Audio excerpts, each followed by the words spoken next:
అందరికీ నమస్కారము, శుభోదయము.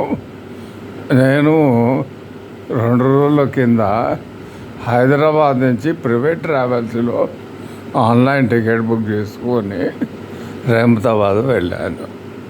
అయితే అక్కడికి వెళ్ళాక బస్సులో కూర్చున్నాక ఆ బస్సు సూపర్వైజర్ అంటారు, మీ ఆయనకు ఏదేదో సమ్ హెల్త్ ప్రాబ్లం ఉంది, ఎలా పంపిస్తారండి? అయితే చూడండి, ఆన్లైన్ బుకింగ్ చేసేటప్పుడే ప్రైవేట్ ట్రావెల్స్ అంతగా హెల్త్ గురించి ఉంటే ప్రతి ప్యాసింజర్ దగ్గర నుంచి హెల్త్ సర్టిఫికేట్ తీసుకోవాలి. సరే, కొంచెం సిక్నెస్ అంటే గ్యాస్ట్రిక్ ట్రబుల్, డయాబెటిక్ పేషెంట్స్ వీళ్ళంతా ట్రావెల్ చేయకుండా ఉంటారా అండి బస్సులలో? వాడేమో బస్సు ఆల్మోస్ట్ 8 hours ఎక్కడ ఆపడు. వాడే అవసరానికి ఆ కార్గో ఎవరో అప్నా డౌన్లోడ్ చేసుకుంటే ఆధార్తో వచ్చి ఎక్స్ట్రా ప్రశ్నలు ఇస్తాడు. సరే, అదే వద్దాం.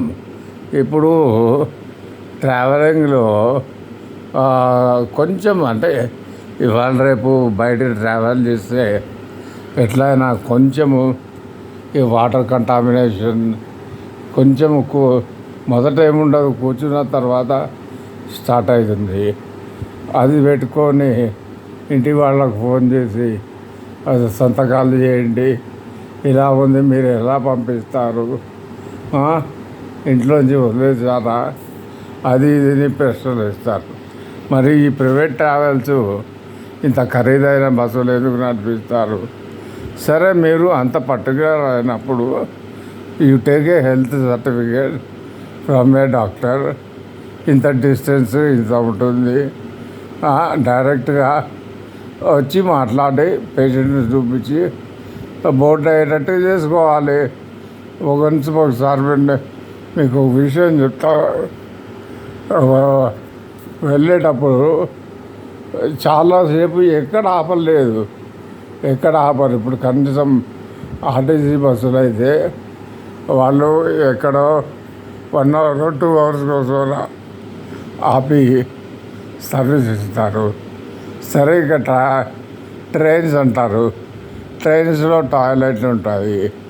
ఇంకా ట్రైన్లో ఎగ్జిక్యూటివ్గా మెడికల్ పేషెంట్స్ కానీ తర్వాత దివ్యాంగులకు కానీ సపరేట్ బోగీలే ఉంటాయి. ఈ ప్రైవేట్ ట్రావెల్స్ ఎంత కమర్షియల్ అంటే, నేను వెళ్ళేటప్పుడు టికెట్ బుక్ చేసింది మా మిస్సెస్.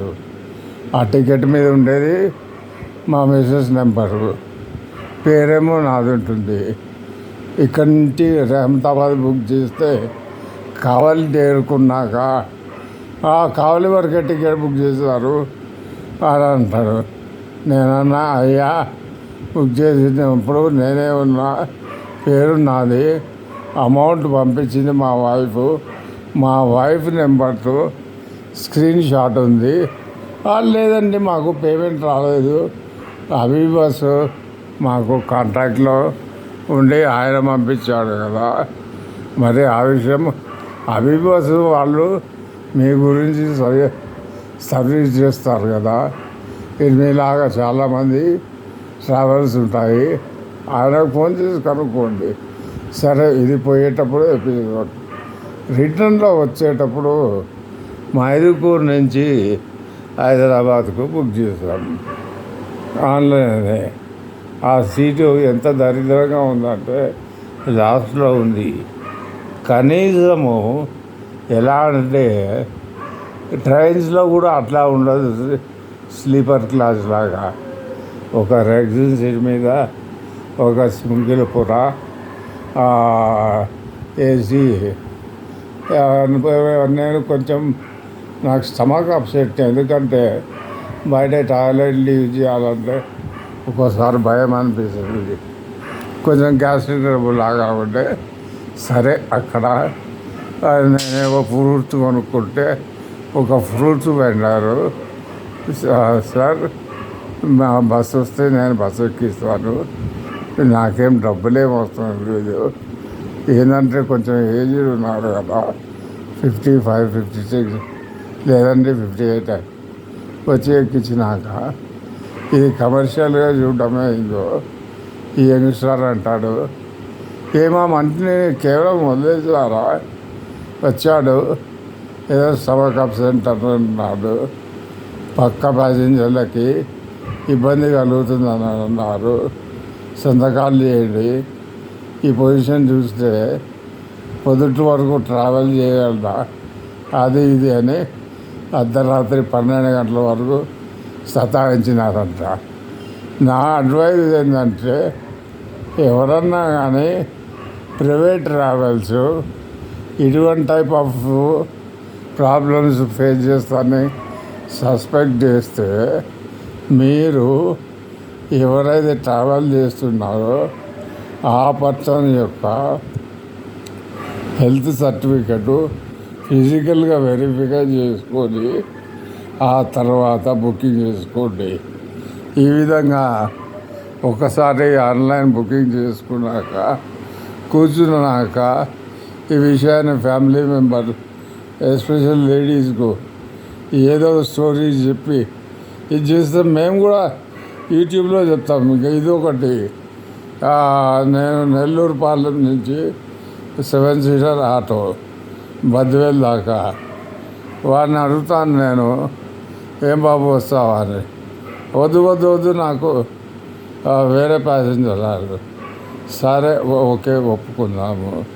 నేను చెప్పిన అయ్యా నాకేం మెడికల్ ప్రాబ్లం లేదు, ఇక్కడికి వచ్చినాక వాటర్ కంటామినేషన్ లైట్గా ఉంది, వాటర్ ఇది ఉంది, దీనివల్ల నీకేం ఇబ్బంది లేదు, నేను ప్రీవియస్గా మెడికల్ టెక్నీషియన్గా పనిచేసిన నా కండిషన్ బాగుంది కాబట్టి నేను అడుగుతున్నా.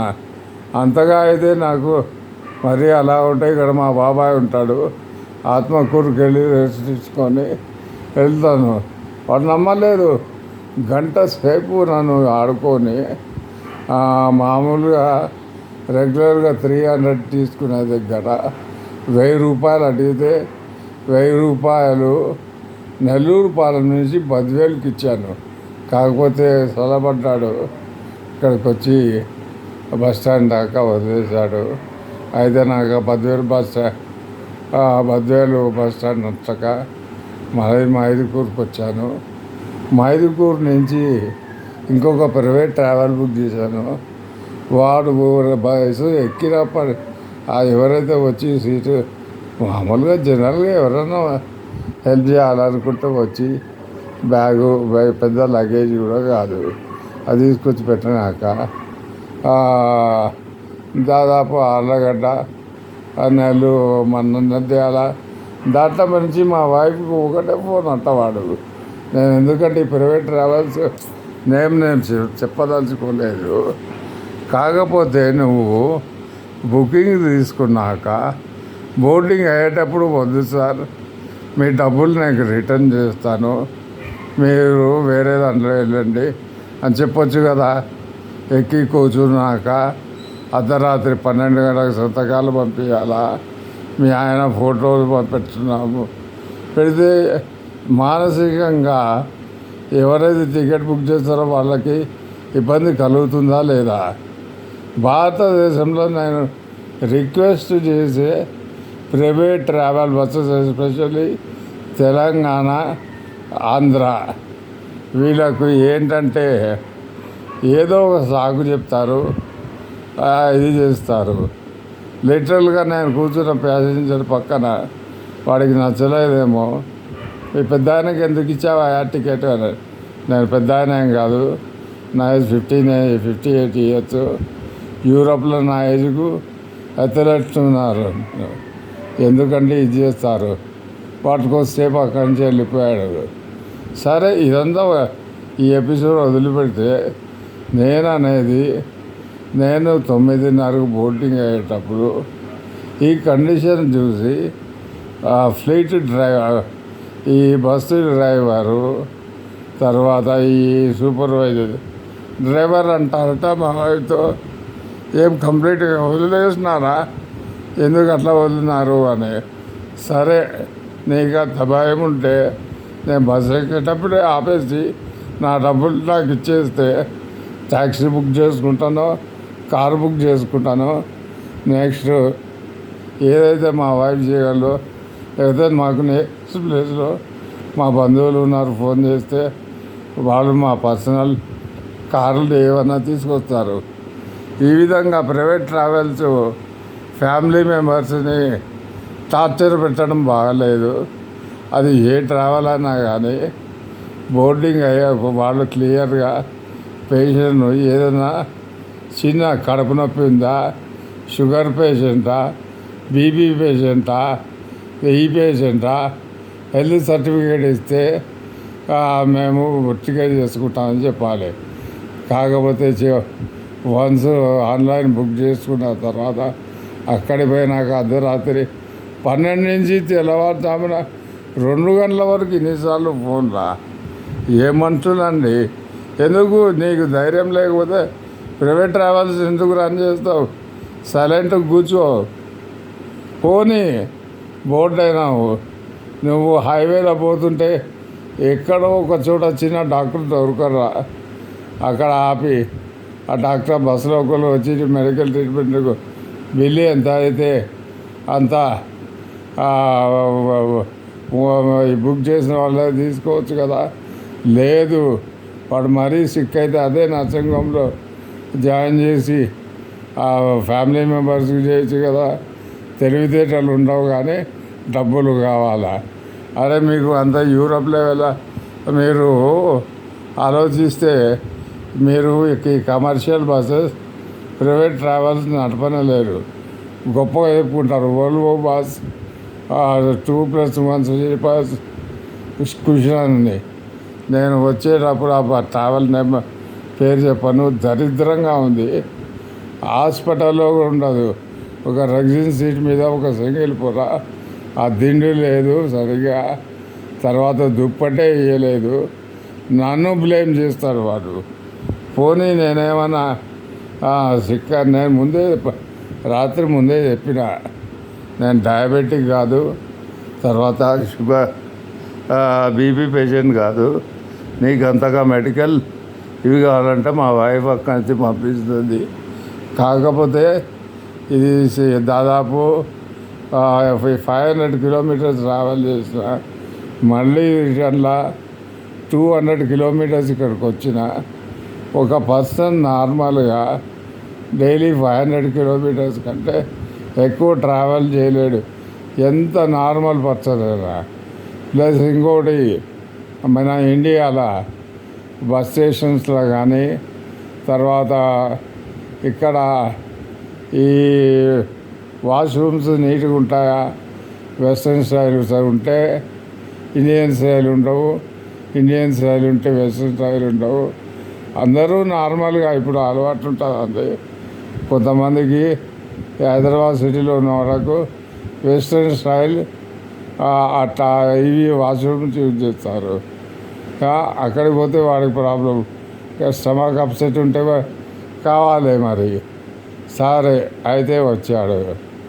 నేను ఒక్కటే రిక్వెస్ట్ చేసేది ఏంటంటే, ప్రైవేట్ ట్రావెల్స్ ఇటువంటి అనుమానాలు ఉంటే ఆన్లైన్ బుకింగ్ అనేది ఉంటే చేసుకుంటే ask for medical certificates or ask the particular person to come and meet in the office to see the medical condition or a physical condition. But don't torture family members like this. Jai Hind, Jai Bharat. And Indian government, state governments must involve in this regard. In trains there is no problem. And they have separate coaches for medical disability patient and other patients. These private travel people, they want to extract more money. Even in RTC buses also, they see that, because they have a washrooms in every bus stop, and they will take, if any problem is there, they will stop and they will take you to any hospital and inform to a family member. That is APSRTC or TSRTC. These hopeless private travels, I don't want to name, literally while going, while coming, they have tortured my wife in night from 12 to 2 o'clock. When I have returned to my place, she was shouting at me, why you have gone? You see, when I went there, I went in a normal condition. A health condition means food poisoning and toilets are not there, proper toilets are not there. What to do? Huh? Some people they can manage. Sometimes even a normal person cannot manage. Thus it is related to stomach. జై హింద్ జై భారత్. మన భారతదేశం యొక్క ప్రభుత్వము, రాష్ట్ర ప్రభుత్వాలు ఈ private travels వాళ్ళందరినీ పిలిచి వాళ్ళకున్న అనుమానాలు తీర్చి ఈ విధంగా చేస్తే ఎవరు ప్రైవేట్ బస్సు ట్రావెల్స్ ఎక్కరు. అండ్ నాకు జరిగిన అవమానాన్ని తర్వాత అనుభవాన్ని మీకు చెప్తున్నాను. మా భార్య పాపం 2 రోజుల నుంచి అదే మెంటల్ అగోనీలో ఉంది. కాబట్టి మీరు ఆలోచించండి. జై హింద్ జై భారత్.